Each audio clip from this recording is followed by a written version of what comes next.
हे भाजप आणि महायुतीच्या विरोधामध्ये आहे. बरं, तुम्ही थेट आव्हान देताय गुणरत्न सदावर्ते यांना. आमची एकच सर समाधान करतो. माझी आमची सर्व महाविकास आघाडीची एकच मागणी आहे की मतदार याद्या ज्या आहेत त्या मतदार याद्या नीट झाल्या पाहिजे. जुलै नंतरच्या 18 वर्षानंतर पूर्ण झालेले, जोपर्यंत आचारसंहिता लागू होत नाही, निवडणुकीचा कार्यक्रम जाहीर होत नाही, तोपर्यंत ज्यांची 18 वर्ष वय पूर्ण झालेत त्यांना मिळालं पाहिजे. सदावर्तेंनी फडणवीसांचा एजंट म्हणून काम करणं बंद करावं आणि व्यवस्थितरित्या काम करावं. बरं गुणरत्नजी, काय नेमका दावा आहे बालाजी गाडेंचा आणि काय ते बोलतायत ते तर तुम्ही ऐकलेलंच आहे. मग गुणरत्नजी, एका बाजूला तुम्ही उपायुक्तांची भेट घेता, नियमात मोर्चा काढणं गरजेचं आहे असं तुम्ही म्हणता. मोर्चासाठी कोणत्या नियमांचं आणि कायद्यांचं उल्लंघन केलं जात आहे विरोधकांकडून? आता दोन गोष्टी सांगतो. एक ठेवणीतला शब्द आणि दुसरा एजंट. मला सांगा, लय गोड गोड वाटत होतं का लोकसभेला मोजलेले मत? लय गोड गोड वाटत गेले लोकसभेला मोजलेले. आता का मिरच्या लागायल्यात?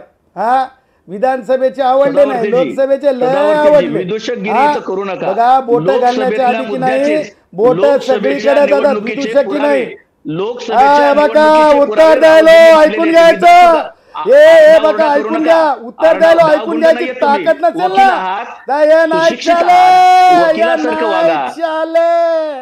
हे नाही चाले, तुम्ही कॉमेडी केली पाहिजे. माझ्यावर तुम्ही कॉमेडी करताय, कॉमेडी करू नका.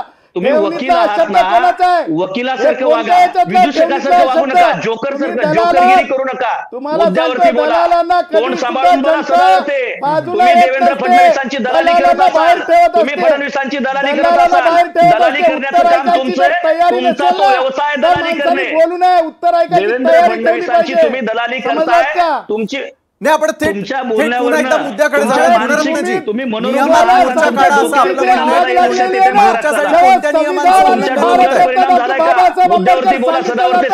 तेव्हा तुम्हाला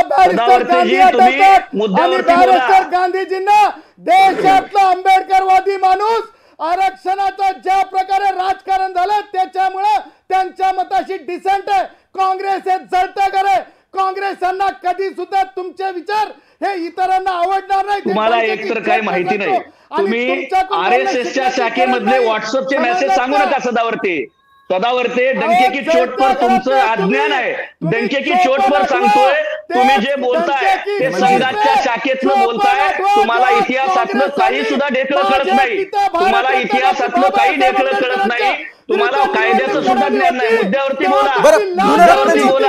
आपण दिलेलं जे निवेदन आहे, तुम्ही स्वतः उपायुक्तांना भेटून आलेला आहात. मोर्चासाठी कोणत्या नियमांचं आणि कायद्यांचं उल्लंघन होणार आहे असं आपल्याला वाटतं, म्हणून आपण हा अर्ज सादर केला.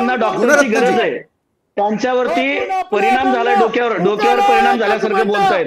अशा काँग्रेसांना लावा धक्का धक्का. अशा काँग्रेसांना लावा धक्का धक्का. बरं, नक्कीच. गुणरत्नजी, मला थोडक्यात जाणून घ्यायचं आहे, मोर्चासाठी कोणत्या नियमांचं आणि कायद्यांचं उल्लंघन होत आहे? ह्या पोरकट पोरांचं जर संपलं असेल, या पोरकट पोरांचं संपलं असेल तर मी उत्तर. तुमचं वय वाढलंय पण तुम्ही पोरकटपणा करताय ना. तुमचं वय वाढलंय पण तुम्ही पोरकटपणा करताय. वय वाढलं, बुद्धी वाढली नाही रे बाबा. तुझ्यासारखे तुला सांगतो, अरे तुरे बोलू नका. सदावर्ते, अरे तुरे बोलू नका. अरे तुरे बोलायचे तुमचे संस्कार असतील, आमचे नाहीये. महाराष्ट्र पाहतोय तुमचा पोरकटपणा. सदावर्तेजी, वकील निवडणूक आयोगावर बोला, मुद्द्यावर बोला, कायद्यावर बोला. मी उत्तर देतो, सवाल जवाब करा. कायदेतज्ञ आहात तुम्ही, आम्हाला कायदा समजून घ्यायचा आहे की विरोधक नेमकं कोणत्या कायद्याचं उल्लंघन करताय असं तुम्हाला वाटतं, आणि तरी देखील ते मोर्चा काढणार का याचं उत्तर मी हेमंतजी आपल्याकडून नाही घेणार. गुणरत्नजी, आधी नियम आणि कायदा कृपया. त्याला सांगा चिकट घाबराला 2 मिनिटं थांबवा. त्याला मी तुम्हाला उत्तर देईन. विशाल सर, हे काय गावगुंड? निश्चित आपण एकमेकांचा मान राखूया असं मला वाटतं. बालाजी, मी आपल्याकडे गुणरत्नजी, कोणत्या नियमांचं कायद्यांचं उल्लंघन होत आहे? अहो सर, तो मनोरुग्णासारखं बोलतोय. राजकीय आता मी आणि आरतुरे वैचारिक बोलत सदावर्तेजी, तू काय मनोरुग्णासारखं बोलू आम्ही नका. काय काँग्रेसी अहो तुम्ही नाही वकील का? आहात. काँग्रेसी अहो तुम्ही नाही. वकील आहात, सुशिक्षित मनासारखं बोला अबे जरा. काँग्रेसी नाही गाबरू बा वगैरे आम्ही. काय बोलताय? तुम्हाला बाबासाहेब तुमचे- हे बघा. आंबेडकरांचं नाव घेतलं की मनोरुग्ण आठवतंय आणि गांधी घेतलं तुम्ही की तुम्हाला संगोटे गोड गोड आहात. वाटतंय. अहो तू तुम्हाला भारतरत्न संगोट्यांना डॉक्टर असंच बाबासाहेब करता येतं. आंबेडकरांचं नाव घेतलं तुम्हाला मनोरुग्ण तुम्ही म्हणतो. देवेंद्र आणि गुणरत्नजी, गांधी म्हणल्याच्या नंतर बालाजी, तुला गोड गोड आपल्या वाटतंय का? दोघांना मी विनंती करतो की आपण एकमेकांचा मान राखूयात. मूळ पुन्हा एकदा चर्चेच्या विषयाकडे वळूयात. गुणरत्नजी, मोर्चासाठी कोणत्या नियमांचं आणि कायद्यांचं उल्लंघन विरोधक करताय असं तुम्हाला वाटतं आणि त्याचा म्हणून आवाज मी कमी तुम्हाला करा, निवेदन त्याचा द्यावंसं आवाज नाही वाटतं. चालणार. सावरून घ्या सदावर्ते सर, सावरून घ्या. काळजी वाटते तुमची, पाणी प्या एक ग्लास. अरे चिकट गाबरा, अरे बरोबर आहे. डॉक्टर बाबासाहेब आंबेडकरांचं नाव शहाणपणाची घेतल्याच्या अपेक्षा नंतर तुम्हाला नाहीये. मनोरुग्ण वाटतात आणि बाबासाहेब गांधीचं नाव आंबेडकर- घेतल्याच्या नंतर बाबासाहेब तुम्हाला गोड गोड आंबेडकरांना बोलणे वाटते. इतकी बुद्धिपुंची गांधींचं तुमची नाव नाहीये. घेतल्यानं कधीच बाबासाहेब आंबेडकरी आंबेडकरांना चळवळीच्या बोलणे इतकी माणसाला तुमची गोड गोड बुद्धिपुंची वाटत नाहीये, नाही. सदावर्ते हे जी. डंका की थोडंसं चोट पाणी सांगतो. प्या.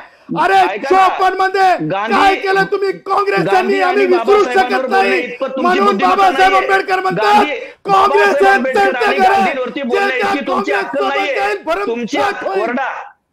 बरं, दोन्ही खरं तर पाणी- मान्यवर आहेत आणि पाणी- मोठे पाणी- लोक आहेत ज्यांनी पाणी- भारत पाणी- घडवण्याचे पाणी- काम केलेलं होतं. त्यावरती न जाता हेमंतजी, मोर्चाला परवानगी नाही मिळावी यासाठी अनेक भेटीगाठी होत असल्याचं आपण दिवसभर पाहिलं.